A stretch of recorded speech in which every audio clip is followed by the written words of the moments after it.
Olá pessoal, tudo bem? Aqui é o professor William falando. Como estão se comportando nessa quarentena? Tudo certo aí, gente? Então, olha só, resolvi preparar essa videoaula para vocês, tá? Educação no Egito Antigo, que se refere a um texto que está no portal, né, no Moodle, como atividade para vocês realizarem hoje, tá? É um texto do historiador Mário Aligueiro Manacorda. Vocês têm que responder 3 ou 4 perguntinhas referente a esse texto. É um texto relativamente curto, tá? Ele tem 5 páginas.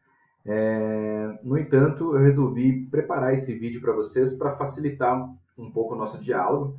Tá? Eu vou explanar alguns assuntos referente ao texto. É uma videoaula muito breve, mas eu acredito que vai ser bem interessante para vocês na hora de responder as perguntas e pode ser até mais proveitoso, tá bom? Não deixem de fazer atividade, esse vídeo vai estar postado, vai ficar lá, vocês podem assistir quantas vezes quiserem, tá bom? Se quiser compartilhar também, fica à vontade depois, tá? Pessoal, então o texto que eu falei é Educação no Egito Antigo, né? O historiador aqui é o Mário Aligueiro Manacorda, ele é um clássico na área de História da Educação, né? Ele faleceu em 2013 com 98 anos de idade, tá? Esse livro está na biblioteca, tá? E também está no portal disponível, História da Educação na Antiguidade aos Nossos Dias. Embaixo coloquei um link para vocês, caso vocês tenham curiosidade depois. É um texto chamado Mário Aligueiro Manacorda, um marxista a serviço da liberdade plena para todos, do professor Paulo Nozella, que é também uma das referências de História da Educação da UFSCar. E ele publicou um texto, né, contando um pouco da trajetória do Mário Aligueiro. Então é um texto clássico importante para a nossa disciplina. Tá? Vamos lá então. Gente, eu coloquei para vocês aqui um mapa, tá? Mostrando aqui a localização do Egito, tá? O Egito está aqui, fazendo fronteira aí com, né, a Líbia, com o Sudão. Nós temos aqui o Rio Nilo passando, né, no interior do território. Nós temos aqui o Mar Vermelho, o Mar Mediterrâneo. Então, o Egito é uma região muito privilegiada por conta dos rios, dos afluentes e também dos mares que banham, né, o seu território. Os historiadores, um historiador chamado Heródoto da Antiguidade, ele fala que o Egito ele é uma dádiva do Nilo, tá? Fazendo referência então à importância do rio para o desenvolvimento da civilização egípcia aí na antiguidade. Coloquei para vocês aqui um mapa, tá? Destacando aqui a região do Egito na África, a região mais rica da África, que é a região dos chifres, né, asiáticos, que é a região que está acima do deserto do Saara. Eu coloco, pessoal, esse mapa do Egito porque muita gente não conhece, né? Acha que o Egito não é na África, né? O Egito é em outra região. Então, eu gosto de colocar esse mapa para ir desmistificar alguns pensamentos em relação ao continente africano e em relação ao Egito também, tá? Pessoal, o Egito também é conhecido pelos seus monumentos históricos, né? Dentre os monumentos, né, e elementos intelectuais, aqui nós temos um complexo funerário que vocês já devem ter visto em algum momento, chamado as pirâmides, tá? São 3 pirâmides, né? Quéops, Khafre, Miquerinos, e nós temos as pirâmides das rainhas, tá? As pirâmides elas eram complexos funerários, né, onde o faraó era enterrado junto com, né, objetos e riquezas de sua época, porque acreditava-se que ele voltaria de novo, né, para o seu corpo em um outro momento. Então, né, os egípcios desenvolveram um sistema de mumificação e isso mostra aspecto da superioridade egípcia e também mostra, né, uma relação entre, né, a vida real e o elemento religioso. Então, os faraós acreditavam nessa vida após a morte. Nós temos aqui, gente, uma outra visão do Egito, tá? Que é a Biblioteca de Alexandria, do século III a.C., tá? Essa biblioteca pegou fogo na antiguidade, mas ela reuniu o maior acervo de documentos da antiguidade. Então, ela acaba pegando fogo. Então, boa parte desses documentos se perderam, tá? Mas ela foi reconstruída de novo, futuramente ela foi refeita. E ela é na cidade do Cairo, e foi feito durante o governo do Alexandre o Grande, tá?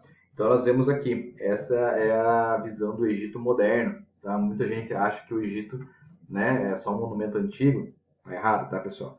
Então, olha aí, né, a biblioteca super moderna.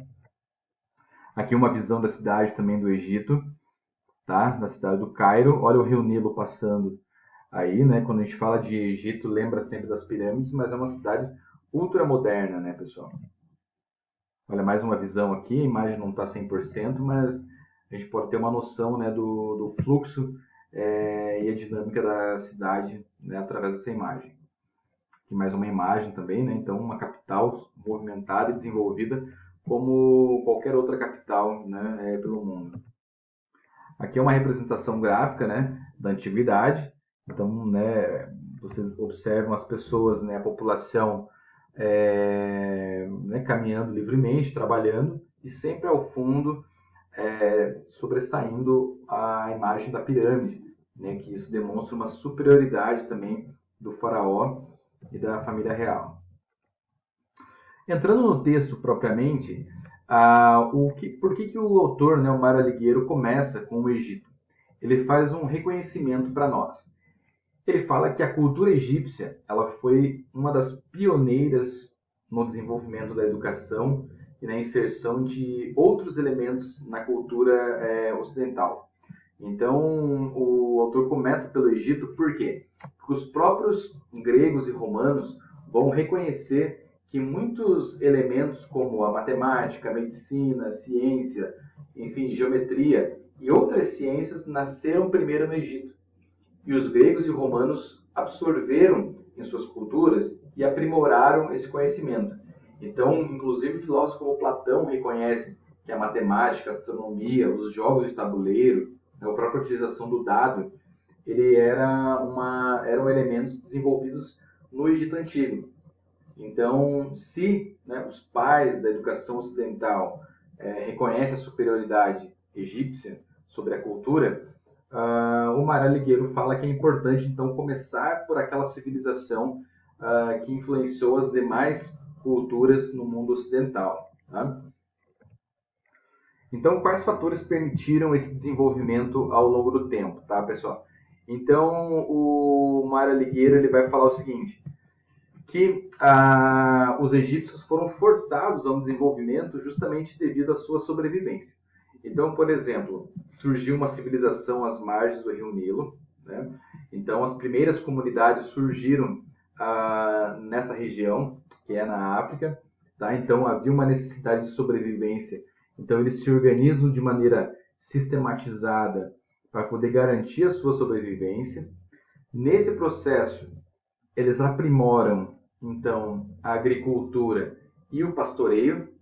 Então, o Egito, a civilização egípcia acaba aprendendo a dividir suas tarefas, a controlar o fluxo das cheias do rio Nilo e utilizar essa cheia como um fator de irrigação e fertilização do solo. Então, isso permitiu com que o Egito tivesse um grande desenvolvimento ao longo dos séculos. Tá?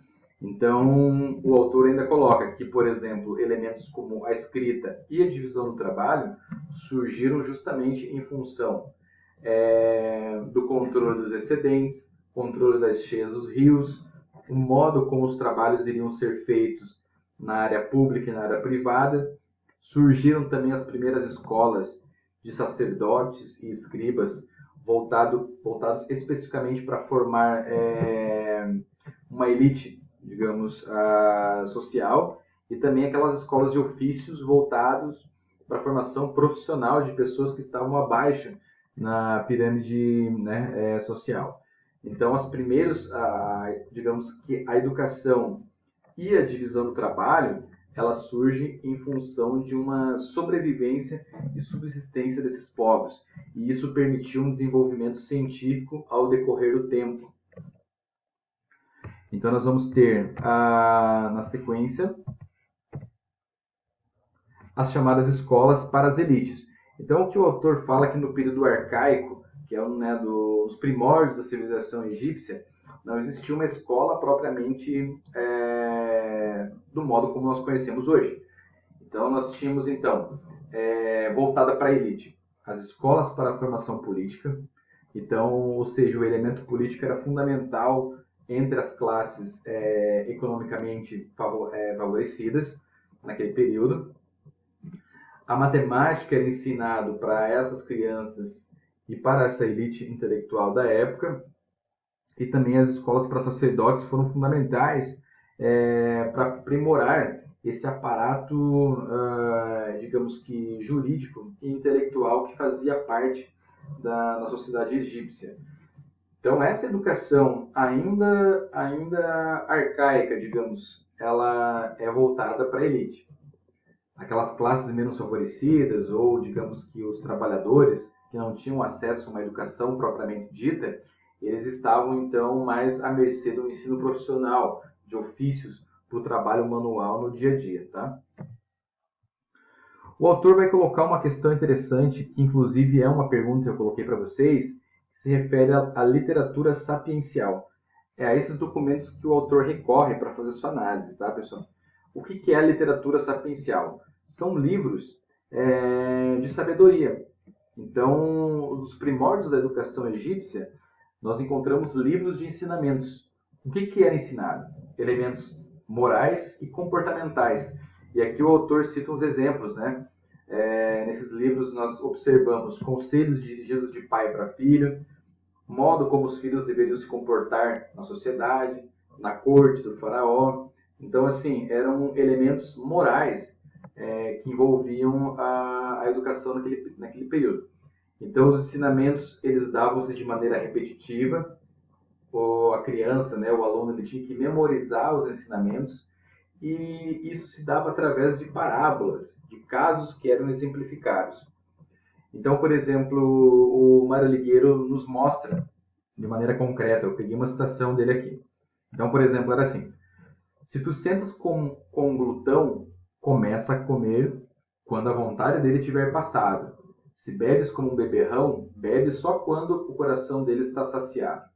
Ou ainda, não te envaideças em teu coração pela tua força, quando estás entre teus colegas. Cuida para não ser desafiado. E no fim, a moral geral. É impossível saber o que pode acontecer e o que Deus faz quando castiga. São como se vê conselhos de sabedoria prática, que nas suas infinitas variações de acordo com situações particulares, podemos encontrar em tantos outros ensinamentos. Então percebam que a ideia é sempre passar uma história, um caso, né, e extrair o elemento moral dessa história. Por fim, gente, para finalizar a aula, a ideia então da educação egípcia era um ensinamento moral de caráter político, né, uma formação voltada para a obediência, sobretudo ao faraó, uma formação que visa a construção da personalidade da criança, para que ela seja uma pessoa educada no seio da sua família e que ela deva obediência ao faraó, e se ela for uma dirigente, ela possa saber governar bem. Educação sempre é então pautada por conhecimentos, por sabedorias. Ensina-se um elemento para a vida prática e para que, se essa pessoa for governar, ela governe bem, seja no âmbito do trabalho, seja no âmbito político. Não era necessário escrever, mas era necessário falar bem para governar. E a escrita passa a surgir nesse momento para controlar, né, os aspectos sociais. Pessoal, espero que eu tenha conseguido esclarecer um pouco o texto, que fique mais fácil para vocês fazerem a leitura do texto. Aqui tem a imagem, né, do faraó Tutankhamon, depois vocês podem pesquisar aí. Tá? Um faraó que morreu aos 19 anos e começou a governar com 8, 9 anos.